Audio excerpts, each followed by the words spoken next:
اور یہ وجہ تھی، میں آپ کو ایک نقطہ بیان کرا، اہل ہند ہو، آپ لوگ اہل ہند ہیں، جب آقا علیہ السلام دنیا میں آئے تو زمین پر اجنبیت تھی. یہ بائی دی وے موضوع سے ہٹ کر ایک جملہ کہنا چاہتا ہوں، آگے چل رہا ہوں. زمین پر اجنبیت تھی، اور اجنبیت کو دور کرنے کے لیے بھی اس میں مصطفیٰ پہنچا. اور آپ حیران ہوں گے جو میں حدیث کوٹ کرنا چاہتا ہوں، اور وہ حدیث ہندوستان سے متعلق ہے. خدا جانے سرزمین مکہ بھی تھی، سرزمین شام بھی تھی، سرزمین عراق بھی تھی، سرزمین مصر بھی تھی، عرب و عجم کے سب بلاد تھے. یہ اللہ جانے راز کیا تھا. آدم علیہ السلام کو اتارنا ہی تھا تو بھی شہر مکہ میں بھی اتارا جا سکتا تھا، اتارا ہندوستان میں.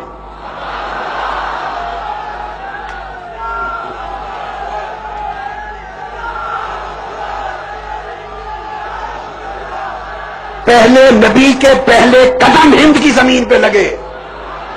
اللہ کو معلوم تھا کہ قیامت تک یہاں میرے مصطفیٰ کے عاشق رہیں گے.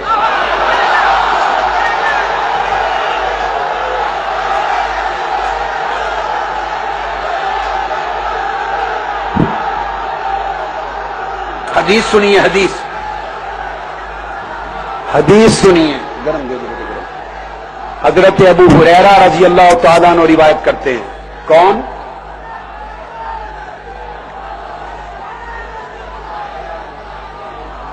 سنیے بھائی، آپ کا جوش ختم نہیں ہو رہا، میرا وقت ختم ہو رہا ہے. آج جوش کو کنٹرول کریں. جب گفتگو ختم کر لوں گا پھر جی بھر کے جوش کا مظاہرہ کرتے رہیں. جو 4-5 منٹ دے دوں گا آپ کو. سنیے حدیث. ابو ہریرہ رضی اللہ تعالیٰ عنہ حدیث کے راوی ہیں، اور حدیث کی روایت کی ہے امام ابو نعیم نے حلیۃ الاولیاء میں، جلد 5 صفحہ 107. اور امام دیلمی نے روایت کی ہے، امام دیلمی نے مسند الفردوس میں جلد 4 صفحہ 271، حدیث نمبر 6798. اور اہل پاکستان خفا نہ ہو جائیں، یہ نہ کہیں کہ حدیث ہندوستان والوں کو جا کے ہند میں حیدرآباد دکن میں سنائی ہے. بھائی جب آدم علیہ السلام اترے اس وقت پاکستان نہیں تھا مگر ہند تھا، تو پاکستان بھی ہند کا حصہ تھا، پاکستان بھی اسی ہندوستان کا حصہ تھا. جب ہند کی بات ہو رہی ہے تو وہ پاکستان کو بھی شامل ہے.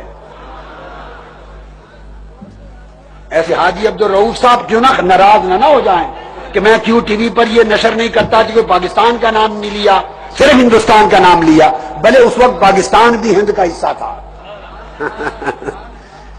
اور امام دیلوی نے مسند الفردوس میں حدیث نمبر 6798، اور امام ابن عساکر نے اپنی تاریخ میں جلد 7 صفحہ 437 حدیث سیدنا ابو ہریرہ رضی اللہ تعالیٰ عنہ روایت کرتے ہیں. قال قال رسول اللہ صلی اللہ علیہ وآلہ وسلم، آقا علیہ السلام نے فرمایا.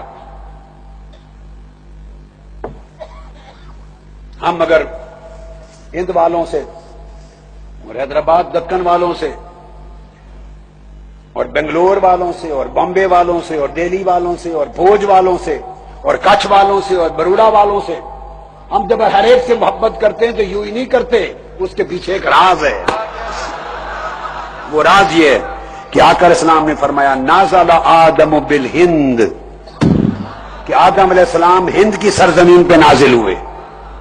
جنت سے اترے تو ہند پر اتارا، ہندوستان کی زمین پر. واستوحشا، اب یہاں کوئی اور مخلوق تو تھی نہیں، انسانی مخلوق.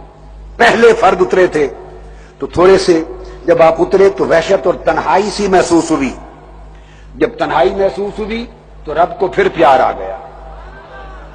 جنت سے بھیجا بھی خود، اور جب دیکھا کہ میرے محبوب بندے آدم کو ذرا تنہائی کی وحشت ہو رہی ہے تو پھر پیار آ گیا. آواز دی جبرائیل، دوڑ کر آ، فوری آ. جبرائیل امین کو بلا لیا اور کہا جا. اس کو بھی کلمات سکھائے جبرائیل امین کو، جا میرے آدم کی تنہائی دور کرنے کے لیے یہ آواز دے. جبرائیل امین اترے، فنازل جبریل فنادا بالآذان. تو اس حدیث سے پتا چلا کہ جبرائیل امین بھی سب سے پہلی مرتبہ جب زمین پر اترے تو وہ بھی سرزمین ہند تھی.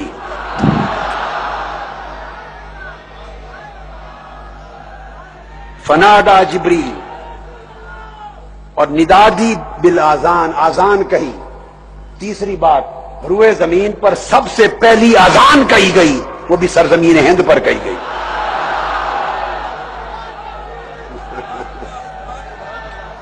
سب سے پہلی اذان یہاں کہی گئی، اللہ اکبر اللہ اکبر، اشہد ان لا الہ الا اللہ مرتین، اشہد ان محمد رسول اللہ۔ جبرائیل امین نے اذان کہہ کر اشہد ان محمد رسول اللہ کہا، اور وحشت دور کرنے کے لیے عرض کیا حضرت آدم علیہ السلام کو کہ باری تعالیٰ نے فرمایا ھذا آخر ولدک من الانبیاء، انبیاء کے آخری نبی محمد مصطفیٰ ہوں گے آپ کی اولاد سے۔ تو آپ کی وحشت دور ہو گئی، آپ کی وحشت دور ہو گئی۔ تو میں عرض کر رہا تھا کہ آقا علیہ الصلوۃ والسلام کی ولادت سے پہلے حضور علیہ السلام کا وسیلہ، سیدنا فاروق اعظم نے تو کہا حضور کا وسیلہ ہوا کرتا تھا، کب سے؟ حضرت آدم کے نزول علی الارض کے وقت سے وسیلہ مصطفیٰ تھا۔ پھر آقا علیہ السلام ابھی پیدا نہ ہوئے تھے، بنی اسرائیل وسیلہ مصطفیٰ سے دعا کیا کرتے تھے اور ان کو فتح ملتی تھی۔ اب بخاری شریف کی اس حدیث کی تائید، بخاری شریف کی اس حدیث کی تائید، اب دلچسپ بات یہ ہے قرآن مجید سے لے رہے ہیں، توجہ سے سنیے، قرآن مجید سے تائید لے رہے ہیں، اور میں کوٹ کر رہا ہوں امام طبرانی کی التفسیر الکبیر، آیت ہے قرآن مجید کی سورہ بقرہ کی آیت نمبر 92 سورہ بقرہ کی، الفاظ ہیں وَكَانُوا مِن قَبْلُ يَسْتَفْتِحُونَ عَلَى الَّذِينَ كَفَرُوا فَلَمَّا جَاءَهُم مَّا عَرَفُوا كَفَرُوا بِهِ، کہ یہ بنی اسرائیل اہل کتاب حضور علیہ السلام کی ولادت سے صدیوں پہلے میرے مصطفیٰ کے نام کے وسیلے سے کفار پہ فتح یابی مانگتے تھے، حضور کے وسیلے سے جنگوں میں فتح یابی ہوتی تھی۔ آقا کا توسل حضور کی ولادت سے پہلے بھی جاری تھا۔ اب اس کو امام طبرانی اپنی تفسیر التفسیر الکبیر میں روایت کرتے ہیں، اس آیت کریمہ کے تحت سورہ بقرہ کی اس جلد میں صفحہ نمبر 206 جلد اول، امام طبرانی کی تفسیر، وہ فرماتے ہیں اس آیت میں بنی اسرائیل کیسے فتح یابی مانگتے تھے وسیلہ محمد مصطفیٰ سے صلی اللہ علیہ وسلم۔ اب امام طبرانی کی تفسیر دے رہا ہوں قرآن مجید کی آیت کی شرح میں، وہ کہتے تھے اللہم انصرنا علیہم باسم نبیک وبکتاب الذی تنزل علی الذی وعدتنا انک باعثہ فی آخر الزمان الذی یجد صفتہ فی التوراۃ، اے اللہ تعالی جس نبی کو آخر الزمان مبعوث فرمانے والا ہے، جس کی شانیں اور کمالات اور عظمتوں کے تذکرے ہم اپنی کتاب تورات میں پڑھتے ہیں، اس محمد مصطفیٰ کے اسم پاک کے وسیلے سے ہمیں کفار پہ فتح عطا فرما۔ یہ قرآن مجید نے کہا وَكَانُوا مِن قَبْلُ يَسْتَفْتِحُونَ عَلَى الَّذِينَ كَفَرُوا، کہ مصطفیٰ آپ کے آنے سے پہلے ان لوگوں کا عقیدہ آپ پر، آپ کی عظمت پر، آپ کے وسیلے پر، آپ کے معجزات پر، آپ کی کرامتوں پر، آپ کے اوصاف پر، آپ کے کمالات پر، آپ کی برکات پر اتنا تھا کہ جب آپ نہیں آئے تھے تب آپ کے نام کے وسیلے سے مجھ سے فتح مانگتے تھے اور میں فتح عطا کرتا تھا، جب آپ آ گئے تو حسد میں مبتلا ہو کے آپ ہی کے منکر ہو گئے۔ یہ قرآن مجید کی آیت ہے۔ تو اس آیت نے حضور کی ولادت سے پہلے حضور کا وسیلہ ثابت کر دیا قرآن نے، ولادت سے پہلے، اور امام طبرانی کو میں نے یہاں پر کوٹ کیا۔